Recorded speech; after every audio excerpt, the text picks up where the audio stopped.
Hello, and thank you so much for joining me here on So Checks. I'm Macadamia, and today I'm going to be doing a review of Junji Ito's Smashed. It's a smashing good time. Okay, so this one's got a lucky number 13, 13 stories to delight in. It's a pretty thick volume, and if I can turn pages, maybe I learned how to do that one day. These are the stories. You got Blood-Sucking Darkness, which was like a really good start for me. Like, I really did enjoy this volume. 13 chilling nightmares presented by the Master of Horror. Try not to be noticed when you eat the secret nectar, otherwise you'll get smashed. What horrific events happen to create the earthbound people tied to a certain place for the rest of their short lives? A strange, haunted house comes to town, but no one expects it to lead to a real hell. Welcome to Junji Ito's world, a world where with no escape from endless nightmares. So, I really like the start. The first story is more like body horror, and it's got all these bloodsuckers. It gives me this idea with all this blood. Very trichophobia kind of a thing. And it's got lots of stalkers in it, which is a very popular thing for them to have. Because it's this idea of like this vampire boy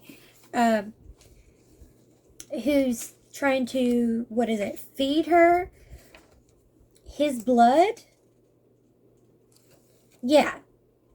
It doesn't hurt at all. Is it yummy, Pero? Kenny, are you sure you should do that? It's fine. I always let them drink my blood. I've been giving them a lot, especially lately. I've lost a ton of weight thanks to them. The diet thing was a lie. That's it. He was giving them up for her. See, my brain just autocorrects words and then it just fills in. Yeah, so she wasn't eating properly. She was dieting, so he was giving up all his blood to like diet with her to encourage her not to treat her body poorly. But instead, it's just kind of like this dystopian body horror. There's like the dangers of over dieting, stalkers, trichophobia, and bloodsuckers. It was pretty good. I really liked this one. It was a nice little short. Then the second one I absolutely did not like is about like laughing demons. It didn't really do it for me. I thought it was, like, really weird. They're supposed to be, like, these spirit women that tell jokes that aren't funny. And, it makes you laugh until you die. That's it. It's like you're being tickled to death. That's it. It didn't do it for me. Like, at all. They crewed me out, though, with their faces. Like, their faces were the scariest thing. I don't know what it was. These women's faces were the scariest part. It reminds me of the smoker bitch off of Squid Games. Because she's got some weird looking faces. I don't know what it is. She just got weird faces to me. I didn't like her. Yeah. I mean, I don't think she was supposed to be liked, but yeah. And then you have 3, which was like a really good one. 3 was a really, really good story. It was called Roar. And that's the one that they mentioned on the cover with people stuck in time. I thought it was one of the better ones in this collection because it's like temporal, like timey-wimey, wibbly-wobbly, timey-wimey, like weirdness going on. It's like, it's a ghost, but it's not just regular ghosts. It's like they have a corporeal, like, essence in this location, and they're only in this location that's tied to an event in history, which I think makes complete sense because ghosts can range from like tragic incidences to emotional energy tied to a location, or even like tragic, like natural phenomenon that just took everyone by a storm. Like in this instance, there was this like flash flood that ripped people away. And so for all this time, this person who wanted to know about his family come here and So you have what I think it's his real dad, who are here, and that's like the mom or whatever. So the kid was given to someone else to raise. He comes here to see his real family, and he finds out that she was washed away, and the dad guy has been trying to catch her. And he calls it an illusion, but really it's a, like, and so, like, you can't catch her with physical ways. However, so, like, they can't catch her with, like, real physics, right? Like, she's not able to be touched, really.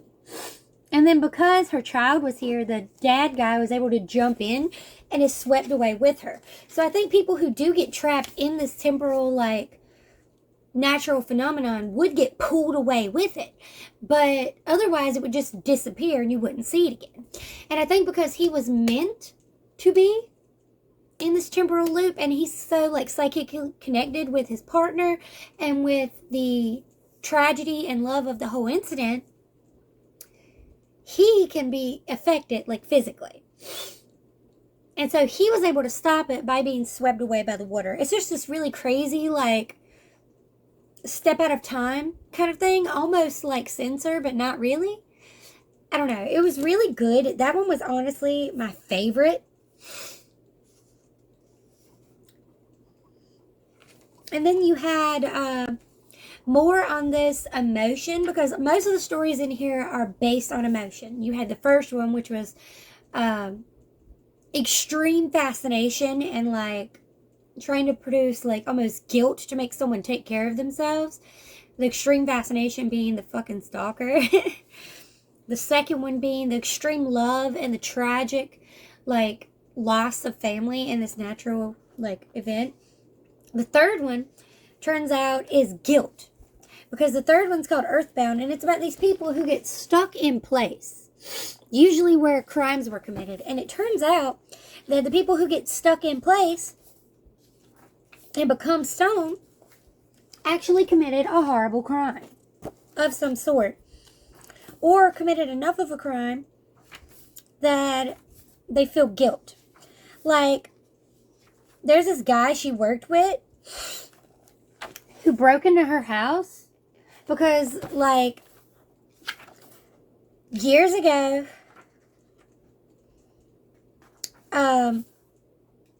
he would break into apartments and, like, it was bad. So, like, I'll start with the easy one to explain, like, because the other one's, like, another stalker situation, but it's fucking weird. So, like, this kid's stuck here because he killed his dog. He bit me, so he wrapped him up in a futon to punish him, and it killed him. So, he's stuck there. You have the guy who was the driver in a hit and run and killed a little girl. And then you have the main character who assaulted her. So she used to move a lot. And he just shows up at her apartment. They work together. He was basically like a serial, like, break-inner. And he broke in and assaulted her. And it was, like, fucking crazy, right? That's why he's frozen in her apartment, which is terrifying. So she just moves away and leaves his ass there. There's no way to help them once they turn to stone. You can just pick them up. But they were all, like, bound by the guilt of the horrible act that they've committed. And so, like, the kid, you know, he killed his dog, so he was where his dog died. The man who ran someone over and killed them is where the girl died.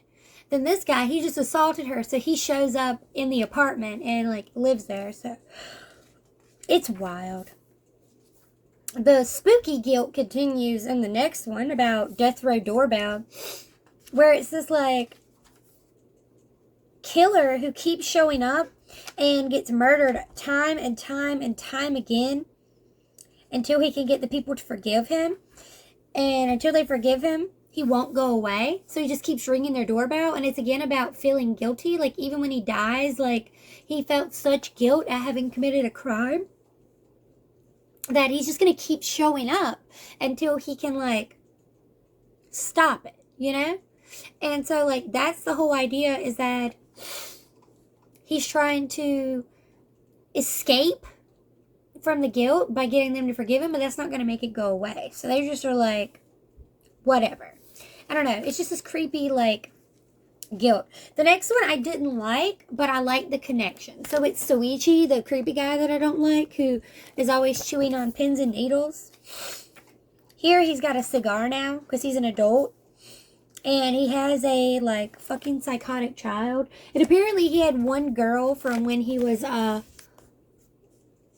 younger who remembered him, and they moved away and disappeared because apparently he kidnapped his family and made them work in a house of horrors after he had a baby with the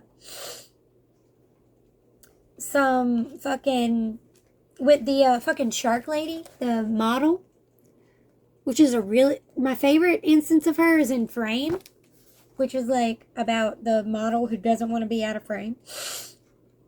But, yeah, so, like, that story, the only, like, key essence is that his soulmate was the model, and he's gonna get eaten by her if he ran away again, and he runs away because, you know, it's the model, so he's scared.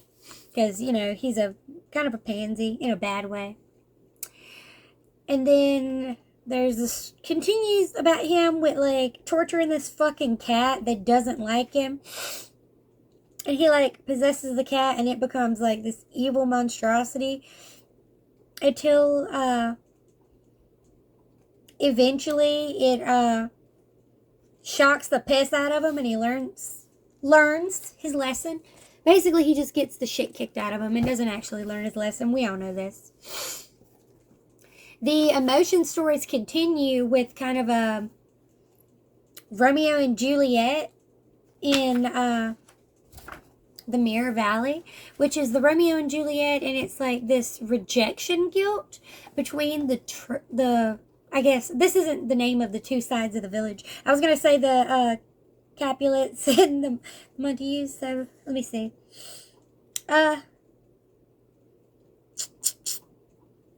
There's a village on the other side of the river.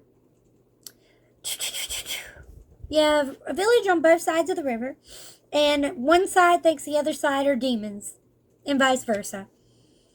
Damn it, those Batgate bastards!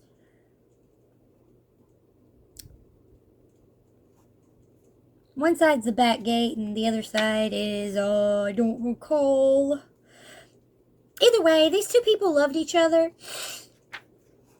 And between the two of them,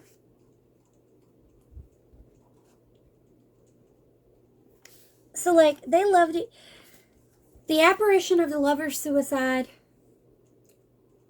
they loved each other passionately in the valley every night. So, yeah, everyone got, like, a free porn show.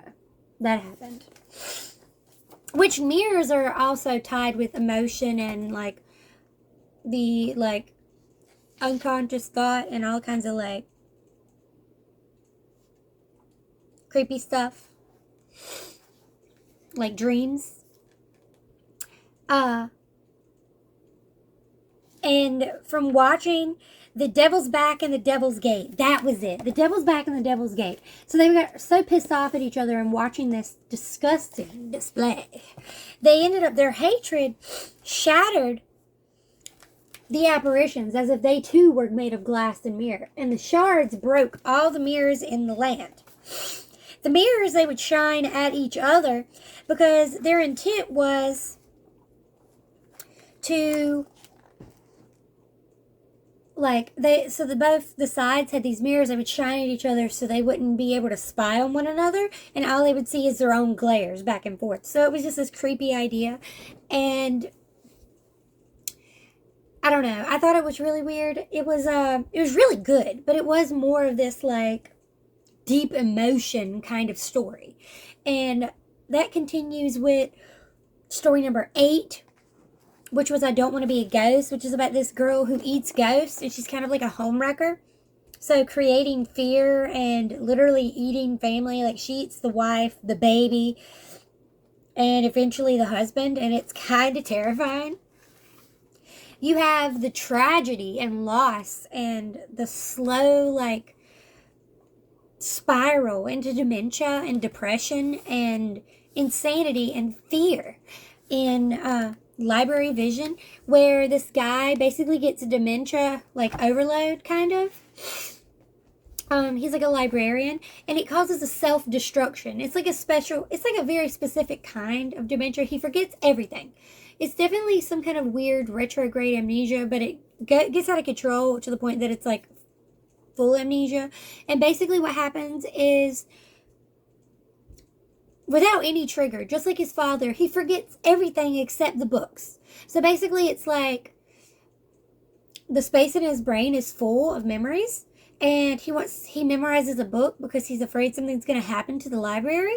So he memorizes the book and deletes that memory from life until eventually all he is the books. And all he does is recite the books. And it's just this really tragic thing where the girlfriend has to watch him, or either the girlfriend or the wife, she has to slowly watch him, like, dissolve into madness and just kind of forget everything. Spiny hell is gone. I won. And so he has this idea that there's a real, like, entity that's going to, like, attack him. But in reality,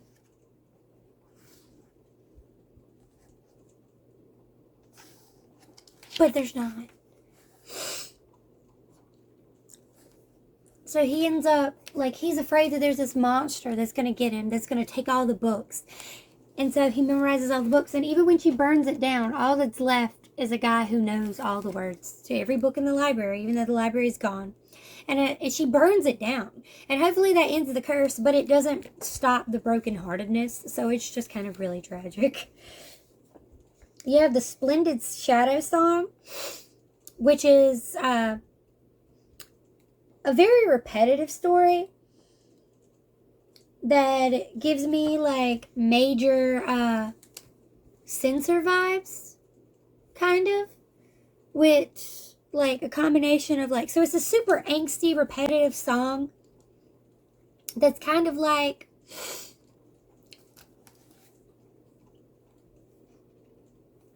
a weird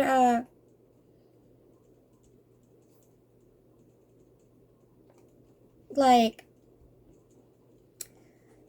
it's so complex that even the book gets wordy, if that tells you something. So basically, something tragic happens, and so they repeat the song until they literally go, like, they can't not repeat the song. I've dealt with a variety of noises, and I independently developed active noise control technology to cancel out sound with sound to good results. But the noise in her brain is a function of the nerves, different from basic music. After much trial and error, I decided to try a virtual silencing within the nerves. Cases in which a stimulation of a certain part of the brain caused the patient to hear music provided a clue. By stimulating her brain with a sound at the exact opposite frequency of the sound playing in it, I could knock out that man's song. The biggest issue was that song was produced by her nerves and didn't actually exist, meaning I would have to analyze and correctly read the song from her brainwaves. Simply analyzing sound inside the brain is next to impossible undertaking. And she said that his song was complex and changed from moment to moment. Special measures would be needed to handle this complexity and the changes. Still, everything was slowly coming together. But unable to withstand the terror and anguish, she fled the laboratory, even though we were still at the trial stage. It wasn't long after that when she appeared in the media as Yu Kanade. I was stunned. The melody she was singing, it was very similar to the sound I was testing. In her own way, she was trying desperately to get rid of the noise in her mind, but it was hopeless. She returned to me once more. I'm confident I can save her. Now it's simply a matter of waiting for the system I completed to erase the sound in her mind. Doctor, hurry, do something. And they're trying, but, like, it doesn't work. It sees her, like, shaking and freaking out. And it ends up like ripping a hole in her head so that the words can come out in anguish. Which is why it gives me that censor manga vibes. But like, it was super weird. It's kind of like, almost like the Russian sleep experiment, but instead with lack of sleep, it's lack of like comprehensive thought, since it's so much. And then of course you have Smashed, which is visually striking in this book, just as it was in the anime. However, I did like this rendition almost equally, if not better than the anime, which means the anime did a good job. Because it's this idea of almost colonialism, going out and taking something. Like, they're not trying to, like, take the land, but they're taking this sacred tree, which can take back. So it's got, like, its own defense. And I do think the fact that it's got the creepier vibes because of all the, like, line work does make it better than the anime. But I thought this was just visually very incredible. You could kind of see a combination of the Smashed and then the song right here. So, like, it was really, really good story. I really enjoyed it. The collection was, like, very interesting. It was very based in emotion, because you have, like, various degrees of insanity and fighting losing yourself. And then in the last one, I feel like it was more about the greed, which, of course, you would see in Smash, is this uncontrollable greed and, like, inability for self-control. So kind of like addiction, as you see. So this is just a very, like, emotion-rich book, and I really enjoyed it. Visually, it was very entertaining, and I thought it had a really strong start and, of course, a strong finish, both visually and story-wise. Especially with, like, the splat. Don't you love that splat? That's a body horror, but in a good way, not in a, like, ugh kind of way, more of like a ooh kind of way.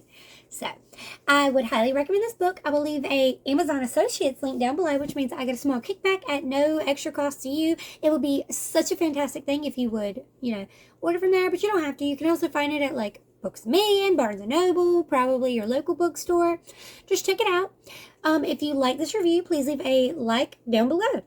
Please subscribe if you haven't already, and leave a comment. Have you read this book? What did you think? Did you like the elements of body horror?